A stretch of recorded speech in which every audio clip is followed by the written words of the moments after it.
এবার তারেক রহমানকে অপমান করা শুরু করে দিয়েছে ভারত।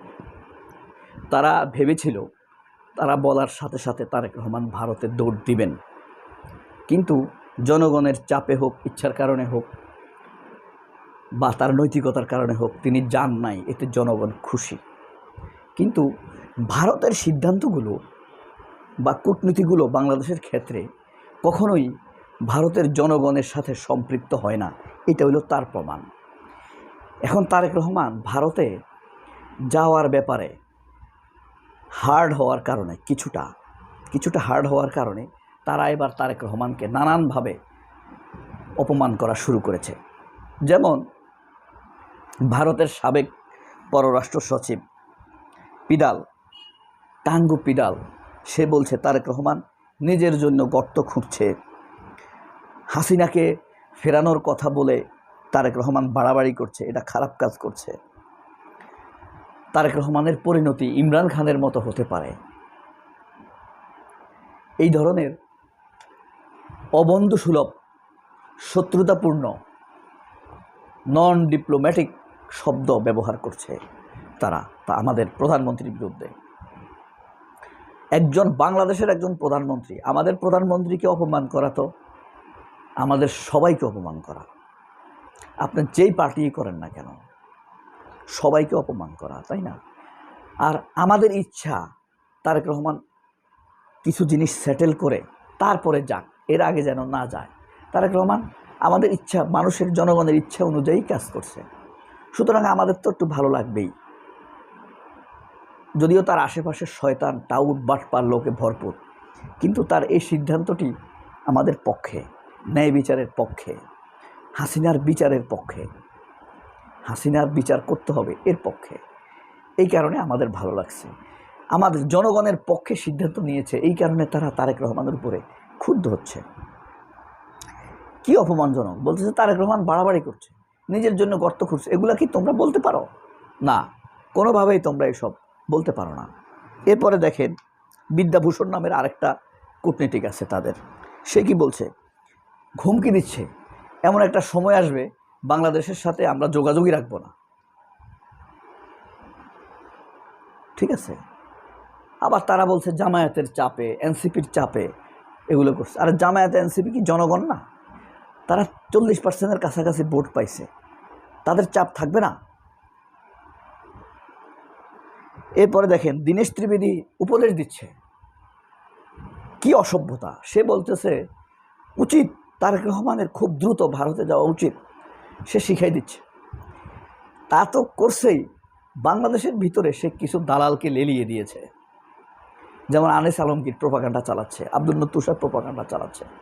জাতীয় পার্টির শিয়া, সে কিন্তু শিয়া। জিএম কাদের, এরশাদ কিন্তু শিয়া ছিল, মনে রাখবেন। শেখ মুজিবুর শিয়া ছিল। এরা এখন তারেক রহমানের ভারত ছেড়ে দিবে না, তারেক রহমান যে তাদের আমন্ত্রণ প্রত্যাখ্যান করছে, ভয় দেখাচ্ছে। তারেক রহমান যদি একটু নরম হয়, যায়, তাহলে তারেক রহমান ধরা খাবে, কোনো সন্দেহ নাই। বুঝতে পারছেন? আটকে দিবে। এরপরে এটা কিন্তু ভয়ঙ্কর আগ্রাসী কূটনীতি, অসভ্য শব্দের ব্যবহার। বরং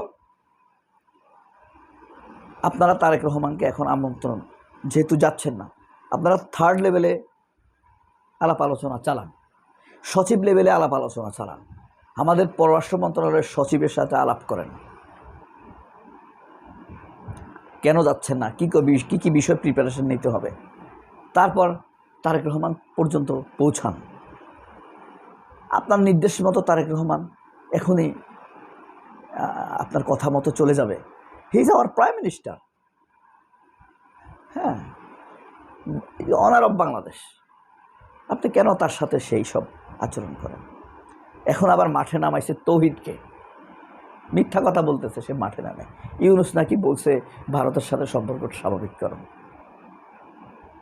অথচ তাকে পুরো 1.5 বছরে তৌহিদকে আমরা দেখি নাই ভারতের সীমান্ত নিয়ে, বন্যা নিয়ে একটা হার্ড লেটার দিতে, কূটনৈতিক পত্র দিতে আমরা দেখি নাই। মিথ্যা কথা বলছে সে। আবার বলে কূটনৈতিক সম্পর্ক থাকবে না বাংলাদেশের সাথে, মানে অপমান আঘাত করে। তারেক রহমান বুঝে না, নিজের বুদ্ধিতে এসব করছে না, মানে মনে হয় যে তাদের ঘরের চাকর বাকর, এই ধরনের শব্দ তারা ব্যবহার করছে। আবার বলতেছে আমাদের এখন সামনে আগাতে হবে, হাসিনা এখন অতীত, হাসিনার বিচার হইতে হবে না। মানে বাংলাদেশের মানুষের জীবনের, ইচ্ছার, সম্মানের এদের কাছে কোনো দাম নাই ভারতের কাছে। এরা একজন স্বৈরশাসক চায়, যার কাছে আইন নাই, হাসিনার মতো ইচ্ছা মতো ভারত বলবে এই দেশের মানুষকে মারবে, ভারত যা বলবে এরা তা করবে, ভারত যা নিষেধ করবে তা করবে না, এভাবে চলতে চায়। এরপরে আরেকটা আছে বিনা সিকরি। বিনা সিকরির একটা মন্তব্যের কথা বলে মনে আছে, no boat no vote. Boat বুঝতে পারছেন? বোট, বোট মানে নৌকা, BOAT, বোট। আর ভোট মানে তো ভোট, ভার্ডিক্ট, রায়। যদি নৌকা ইলেকশন না করে, নো বোট নো ভোট, নৌকা ইলেকশন না করলে কোনো ভোট হবে না, বুঝছো? নৌকা যদি না জিতে তাহলে ভোট বাদ, নো বোট নো ভোট। সেই মহিলা বলতেছে তারেক রহমান নিজের জন্য গর্ত খুঁড়ছে, নিজের ক্ষতি নিজে করছে। এরপরে দেখেন তারেক যেসব উদ্যোগ নিচ্ছেন ভারতের সাথে সম্পর্ক, এটা অহংকারী, উদ্ধত। ভারতের পছন্দ হয় নাই তারেক রহমানের ইচ্ছাগুলো, এই কারণে তারা তারেক রহমানকে অহংকারী বলছে, উদ্ধতপূর্ণ বলছে। সারা জীবন তো তারেক রহমানকে জঙ্গি, সন্ত্রাসী, আল কায়েদার নেতা এসব বলছে। এখন তারেক রহমান তাদের কথা শুনে নাই, এখন বলছে উদ্ধতপূর্ণ, অহংকারী। বুঝতে পারছেন কি ভয়ঙ্কর? তো তাদের এই অসম্মান করা শুরু। এরপরে তারা পত্রপত্রিকার প্রোপাগান্ডা অলরেডি শুরু করে দিছে। এরপরে ব্যবসা বাণিজ্য নিয়ে তারা করবে। বাংলাদেশের সাথে ভারতের প্রায় 21 বিলিয়ন ডলারের বাণিজ্য, এত লাভবান হচ্ছে তারা আমাদের পায়ে ধরেই রাখবে। তারেক রহমান শুধু লাইনে থাকলে হইল। আল্লাহ আপনাদের সবাইকে অনেক ভালো রাখুক। আল্লাহ হাফেজ, আসসালামু আলাইকুম।